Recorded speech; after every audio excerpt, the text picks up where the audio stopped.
Varios tornados provocaron este martes graves daños materiales en las áreas urbanas de las ciudades estadounidenses de Dallas y Fort Worth, en el sureño estado de Texas, según informó el Servicio Nacional de Meteorología. 6:35 and 45. Las imágenes muestran camiones volteados y techos de viviendas volando. Se desconoce si hay víctimas.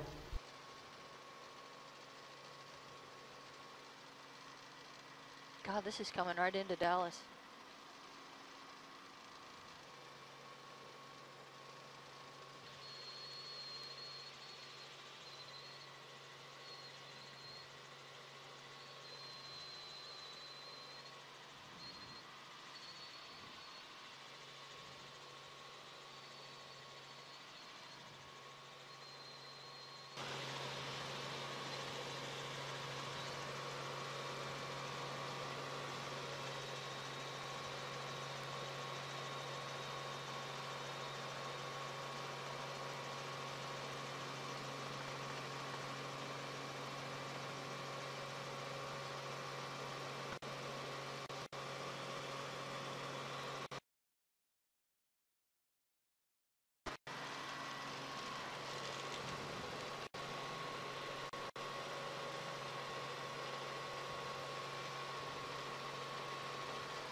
See any?